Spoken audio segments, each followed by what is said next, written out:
Hi, it's Sarah. Brooke and I are taking a short break from recording new episodes to catch up on our reading lists and plan for the next season of Clued in Mystery. While we're off, we are re-releasing a few of our favorite episodes. We hope you enjoy.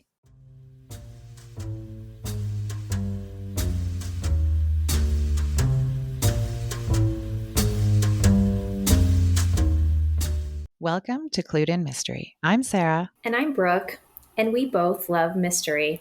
Hi, Brooke. Hi, Sarah. How are you doing today? I'm great, thank you. How are you? I'm great. It's always good to talk to you about mysteries.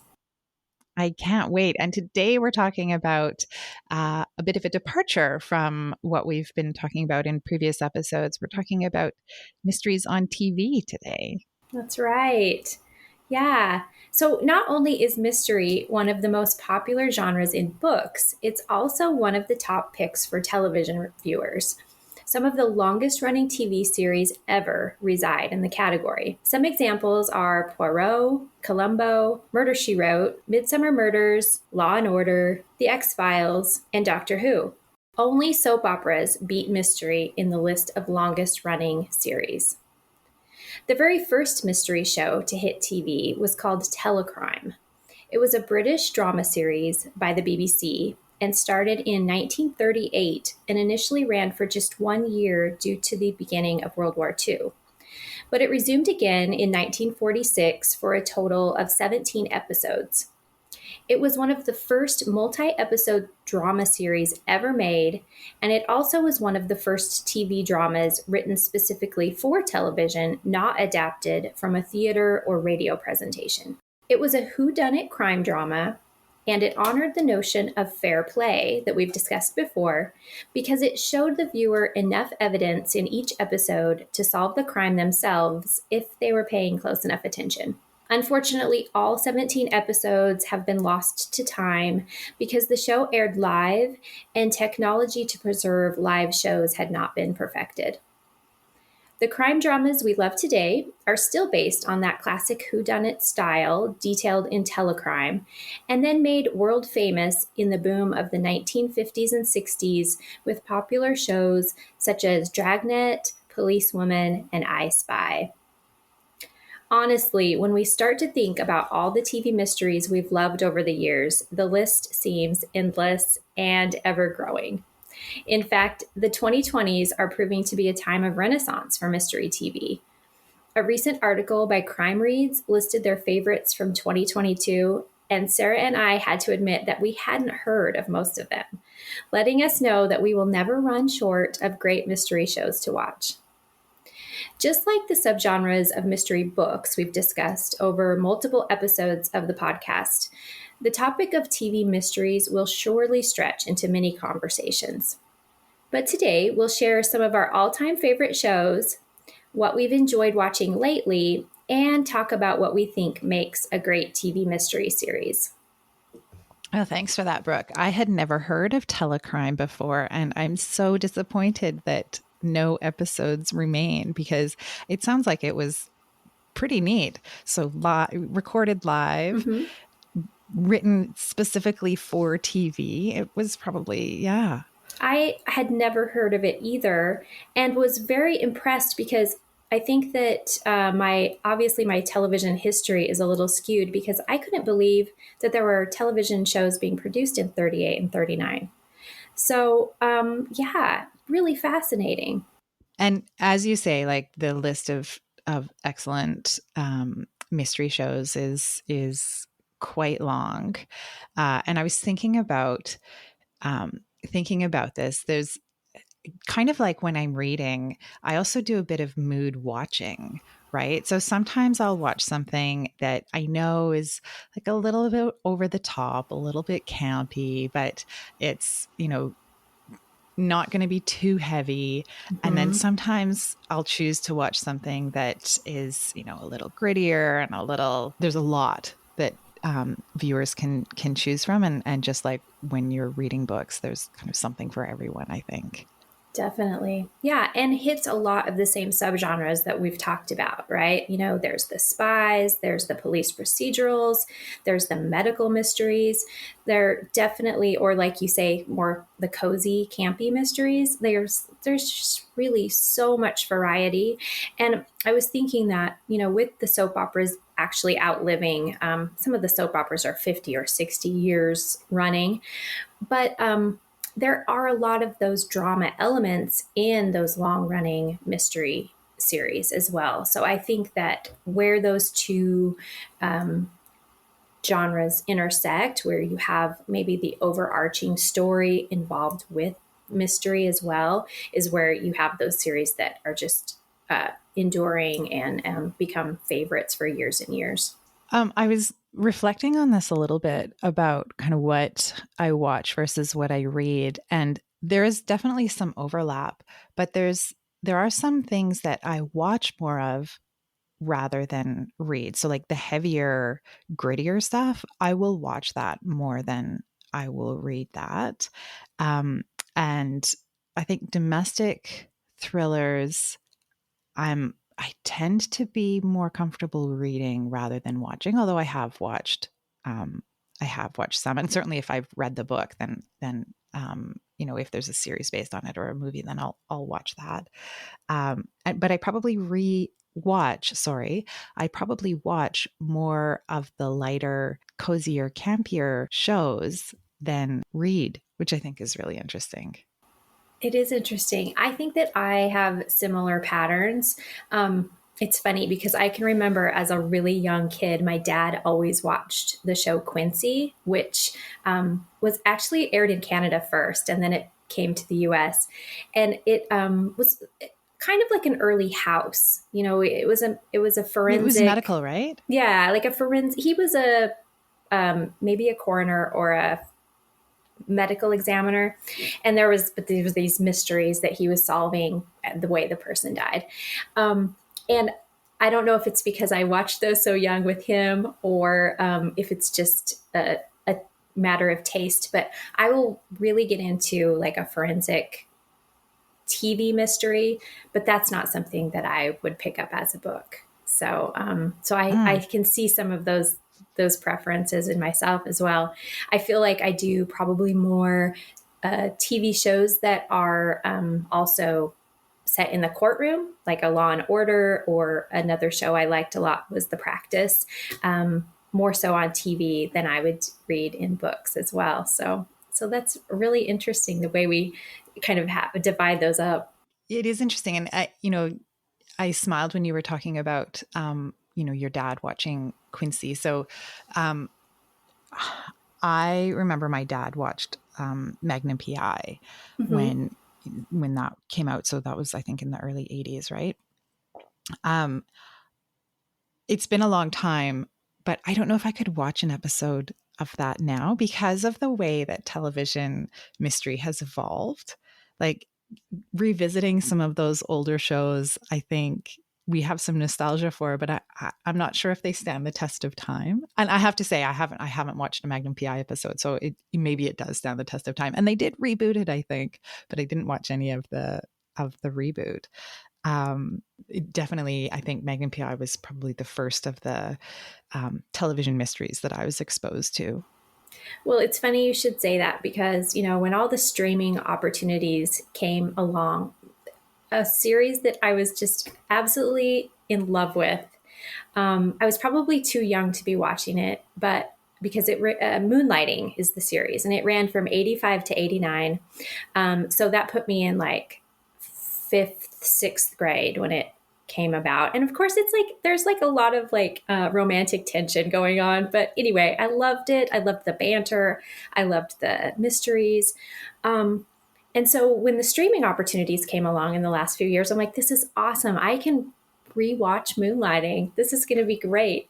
And I literally got through like two episodes, and I had this thought, like, it's ruining it for me. It's completely ruining the fond memories because it's really, you know, like you say, it just hasn't stood the test of time. Now, definitely, you can still, I think, as a storyteller, look at the way they constructed the episodes, as far as like the story arc and the solution to the crime, the way they drop the clues. The witty banter is still somewhat fun, but it's kind of hard to go back and watch those 1980s TV shows. I'll agree. So you in the introduction mentioned X-Files, which I had on my list as something that I enjoyed watching, mystery themed. Um, and that's another example of something that I don't read a lot of, like kind of the paranormal mysteries, but I loved the X-Files.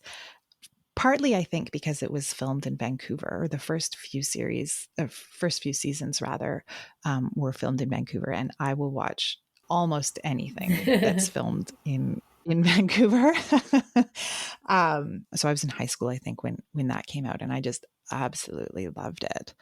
And then since then, there's some other sort of paranormal mysteries that I've enjoyed. So iZombie, it was actually based on a comic, also filmed in Vancouver. And but so that is a bit paranormal, right? She's a zombie solving mysteries, but it's also, I think, a bit targeted at a younger audience. Like it's a bit more YA if you were putting it in a book category. Mm-hmm. Yeah, I'm like you. I don't read much paranormal, but will watch it in a series. And, I have to reference the currently popular Wednesday. Like, that probably wouldn't have been a storyline that would have been appealing to me in a book. It was a really fun show that has that paranormal solution to it, which, again, isn't going to be something that I really love in my fiction reading, but it's fun on TV. And part of that has to have a part to play in the visualness of it, I think. When you can see it on the screen and you have the special effects, I mean, that just adds to the experience for me. Yeah, so I haven't watched Wednesday, but I think it's something that I probably would enjoy. Is it a targeted at a younger audience? Because, like, Wednesday obviously is a younger character. I would I would classify it as a YA mystery. Yeah, the most, the all the characters are predominantly high school aged kids. I am going to go out on a limb. I will wait and see what you think after you watch it, because to me, it's a reboot of Veronica Mars. It's the goth girl Veronica Mars. So, and of course, Veronica Mars did not Oh, have any paranormal elements, but when you put the goth and the Addams family in, then that's where that comes together. But we've got the outcast girl, the snarky remarks, obviously very intelligent. Even the first episode where Veronica saves the boy from the bullies, we have Wednesday saving her brother Pugsley from a bunch of bullies. I mean, there's a lot of similarities to me. So after you get a chance to watch it, we'll have to do a comparison conversation, Sarah. okay, definitely, because I loved Veronica Mars, and I have rewatched some of that because I thought it was so excellent.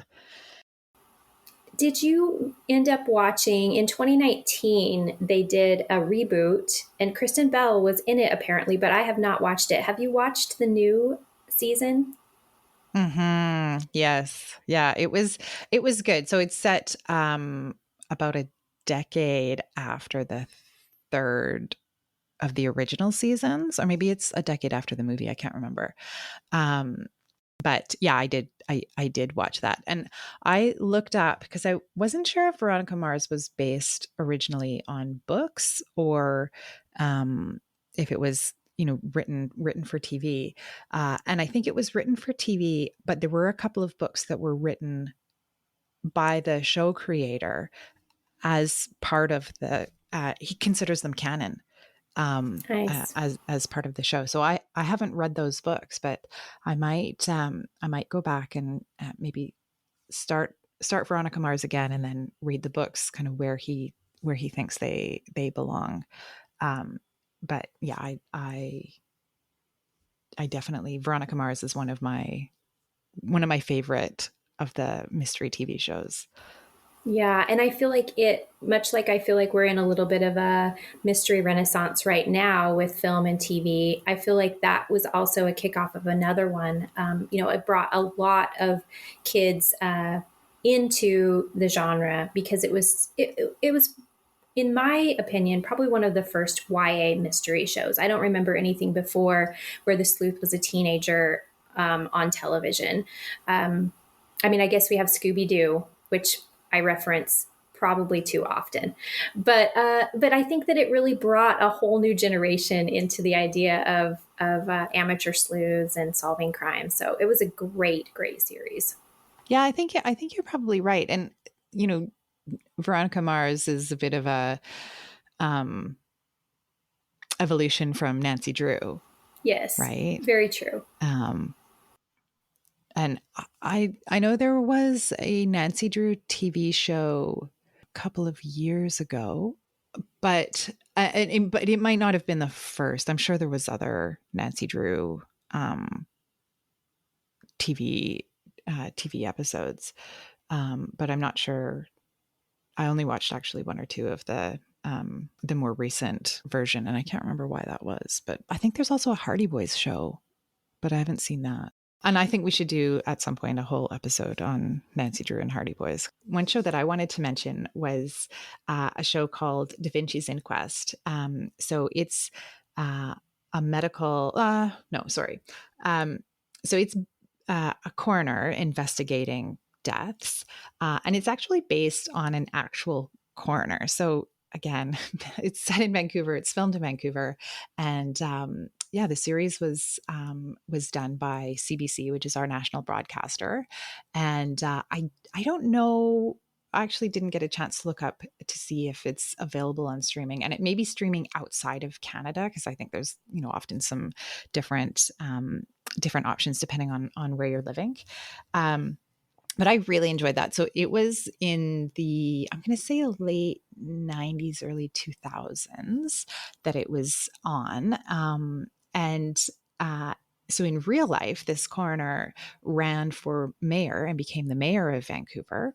And in the show, they had a parallel thing happen where the the coroner ran for mayor and became the mayor. And so then they did a whole other, I think it was only one or two seasons, but it was called Da Vinci's City Hall. And it was more about him being mayor. And I don't remember if I don't think I've actually seen any of those, but so I don't know if those have a mystery element as well, but certainly uh, Da Vinci's Inquest definitely had a mystery element. And I really enjoyed that. That is just fascinating. I don't know that I can think of any other examples where a fictional TV show is that intertwined with real life. So that is great. I would love to know what his opinion of the show was. Yeah, you know what? I don't know. I'm sure we could look it up. I feel like the Brits do a really great job on mystery television shows. And one that is very contemporary and current that I'll just reference is the Miss Scarlet series that I believe started in 2020. And it's just so well done, so exactly what you would expect from an amazing PBS series. And so if you haven't checked out Miss Scarlet, it's a great mystery series that I think that you would love. I haven't seen that. I don't think I've even heard of it. Which kind of goes back to what you were saying at the beginning that like there's just so much. And in that Mm-hmm. Crime Reads article, there were a bunch that I hadn't encountered.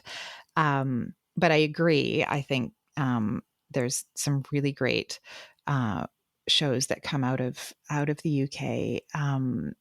And there's several that are based on books, so Shetland or Wallander, Mm-hmm. as well as so this is a spy series that is on Apple TV called Slow Horses, and so that was actually something that we watched over the Christmas break.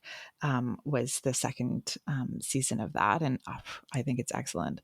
And then just even Midsomer Murders, which I think is, it's pretty light, but that, English village, Hmm. people dropping around, people dropping dead around you, kind of um, show. I really enjoy Midsomer Murders, and there's a lot of episodes of that, as well as Morse and the spinoff of that Lewis, and then the spinoff of that Endeavor, which are all based. Well, Morse is based on a series of books, um, and I think those are pretty great to watch as well. Yeah, and those would be new to me. I think one thing that is really expanding that is all the different platforms. Like you referenced Apple TV, and you might have Netflix productions and Hulu's making shows, and the list goes on and on. So that really opens up